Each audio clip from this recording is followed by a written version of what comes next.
It's another Wednesday, and we're here for AM Business. Plastic waste is a huge problem in Ghana, and according to the Institute of Industrial Research of the CSIR, in the capital, Accra alone, we have 1,500 tons of solid waste averagely generated every day, and out of this, 70% is notably plastic. Globally, about 10 to 20 million tons of plastic end up in the seas and oceans. Well, the result is $13 billion a year in losses from damage, cleaning various ecosystems across the globe. And this also results in some financial losses to the fisheries and tourism industries. The World Watch Institute says businesses and consumers could increase their participation in collection in order to move plastic waste towards a more recovery supply chain, and companies could also switch to greater use of recycled plastics. And so today on AM Business, we decided to look at the plastic menace in Ghana, but how we can also trade in plastic and recycling in Ghana.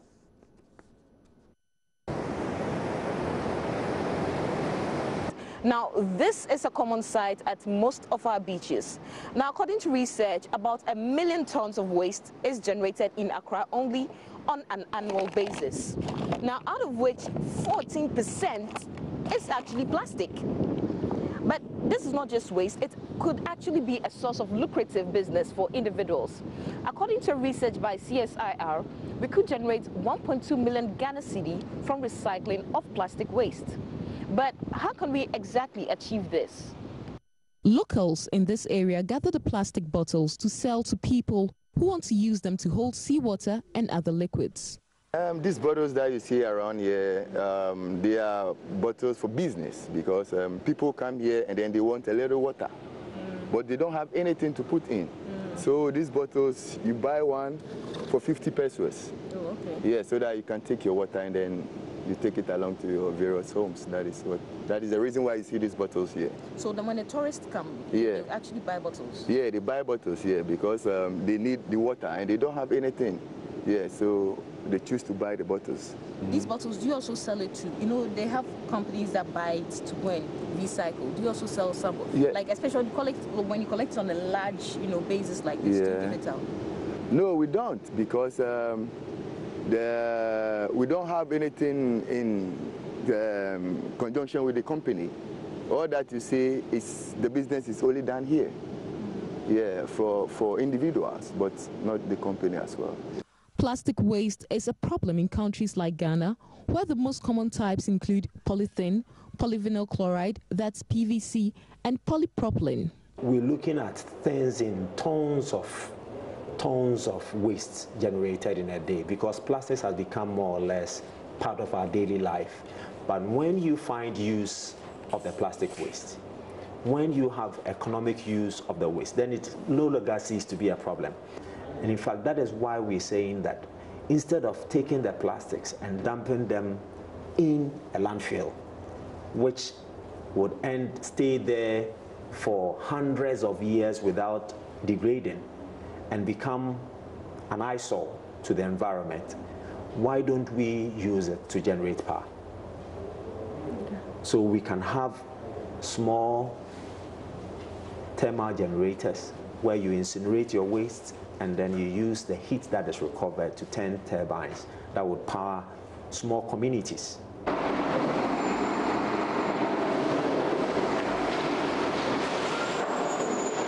Collection of plastic waste is largely in the hands of private entities such as Environment 360.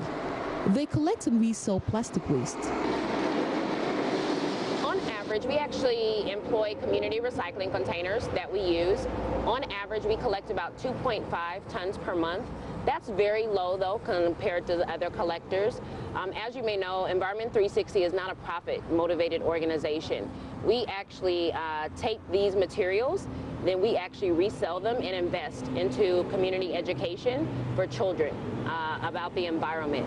So essentially what we use this for is as a way to raise funds for educating the next generation of Ghanaians how to be more environmentally responsible.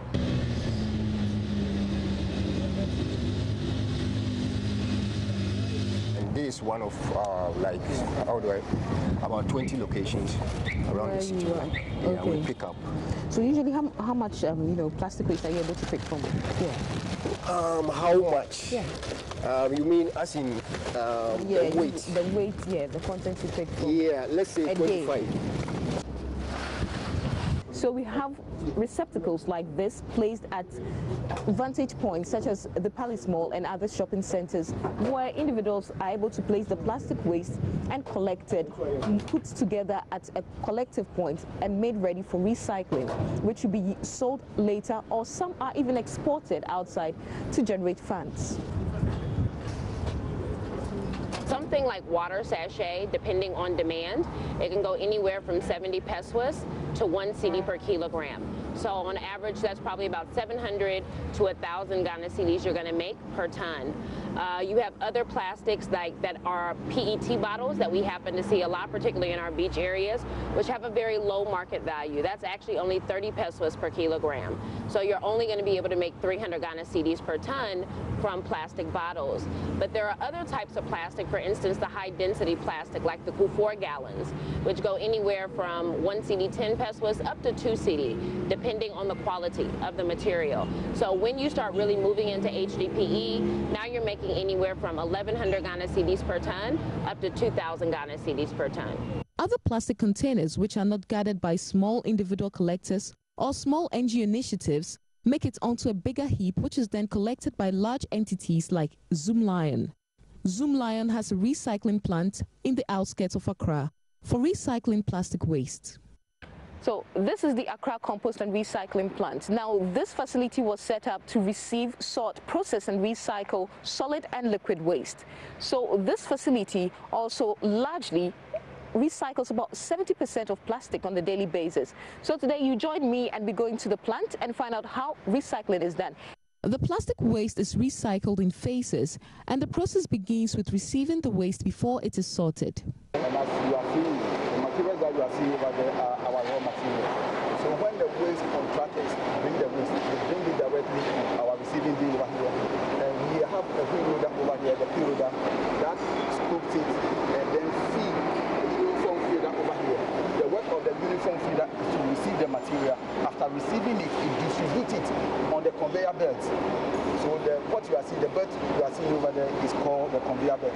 So lift it and then send it to a room over here, which is called the primary sorting room, the secondary sorting room, before we also sort them manually and then mechanically. As you can see behind me, this is where the separation begins. Now, this side we can see the light plastics, which are your sachet waters, and this side are the PET bottles, which is the water drinking bottles, and on this side are the high density bottles. And all this is separated here before they are taken for recycling. Now, this plant, as you can see, receives 1,200 metric tons of plastic waste on a daily basis, out of which 600 tons are actually processed for recycling. And plastics alone make up 70% of this waste. We have the PP, which are broken materials from our household. Those are the cups, the plates and other things. And then the second one that you are also seeing came from gallon families. Something like the Q4 gallons, those yellow gallons. At the end of the day, we shred them, we palletize them, and we send it this way. And then we sell it to companies. Okay, so how much do you usually sell it for? A ton, which is about 1,000 kg, goes for 3,200 Ghana cedis. To the local market? To the local market and then to the international market. But most of them, we prefer selling it to our local companies for us because we want to build our local industries.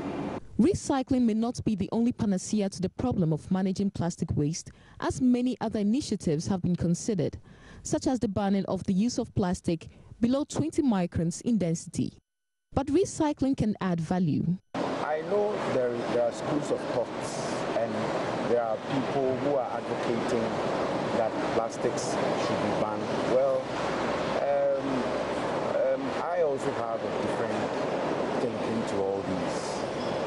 I believe that what we need to do in this country has to do with value addition to the plastics. Before, you would hardly find people going around and collecting plastics. Why is it that these days people are going around and collecting plastics? The reason is that value is added to the plastics. That is why people are going around collecting the plastics. In other words, people have seen that the plastics can generate some kind of income. So I think that where we need to focus now is what can we do to our plastic that we generate in our system. The plastics that we generate here, we produce here, we export not less than about 70% of that. In other words, we build them and then it is sent outside to places like India and Turkey and other places. Okay, that is the PET bottles. For the low density and high density plastics, we pelletize them and then we sell them to plastic companies like Bioplast and so on and so forth. But there are challenges for businesses in this space. The importation of cheap plastics. It appears that there have been some bags that have been coming in from overseas without paying duties at the ports. And what's happening is actually driving down the market value of locally produced black plastic bags.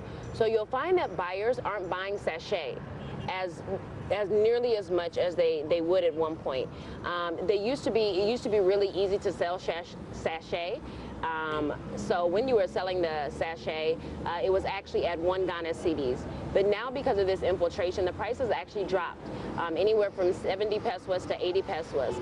And mind you, that's for material that's in really good condition.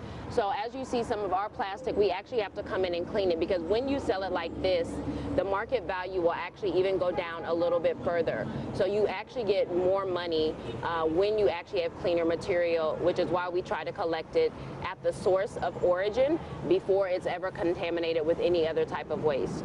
Materials like sand and other stuffs. Normally what we do is that we put all the waste together. So any attempt that goes into recycling waste would have to go into, first and foremost, after you have collected this, what I'll call composite waste, segregating them, washing them, and bringing them to the standards by which you can then recycle. And since water and electricity is not coming that cheap in our country, it makes recycling efforts in Ghana very, very economically non-attractive.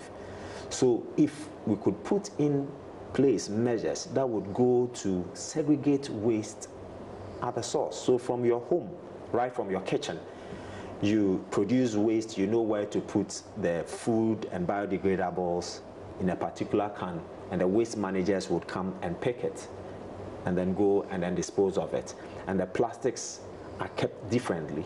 So in that case, when it comes to recycling of that waste, it doesn't become overburdened. Over the years, government has tried to spearhead initiatives to boost the recycling industry, but the impact is yet to be felt.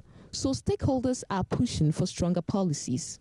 There are tax incentives that we can put in place to ensure that people who go into recycling, or yes, their cost of electricity and their cost of water is reduced, because they will be using a lot of electricity and a lot of water. And if we take the tax components of electricity and water out of their initial cost, that would make them competitive with other West African neighbors, and then also with others who would want to use virgin plastics for their production. So some of these policy interventions would also help if government would lead in that area. I think that there has to be more investment in the plastic industry, and in order to do that, I think that we need to maybe look at some of the policies that we can do to really get people involved more into the recycling industry, be it letting people import machines duty-free, be it making mandatory recycling programs for businesses so that therefore people are getting a better quality of material from the very beginning because they're collecting at source of origin. And I think that we also definitely are probably going to need more investment from private stakeholders and collaborators that actually have interest in plastic waste, because of course plastic waste directly relates to their business sustainability. That sometimes when we talk about development of a nation, when we say a nation is developed, sometimes we focus on the GDP growth and things like that, inflation. But when we talk about one of the key indicators of development has to do with how you manage your solid waste within your environment. If you cannot manage your solid waste within your environment, you can't say that you are developed. Now we call ourselves middle income nation. If you are middle income, then all your approaches to solid waste management must be middle income approach. So for me, I think that government is doing well, but I believe that this one district, one factory case is made strong with factories like this. So it looks like this waste may not be waste after all, but rather a source of revenue. Revenue from the nation in terms of export of these recycled plastic. Revenue for households in terms of creation of employment for various individuals. So how can we achieve this? There is a need for proper investment from both private and public institutions in the proper and efficient management of plastic waste in our country. Reporting for Joy Business, Sheila Tamaklo. And that's a wrap for AM Business this morning. Again, we have to thank Sheila Tamaklo and the rest of the team for that package this morning. Please, just in case you want a lot more on this segment, you can log on to our YouTube channel and please go out there looking for My Joy Online TV. But again, please join us same time next week on Wednesday when we bring you the segment AM Business.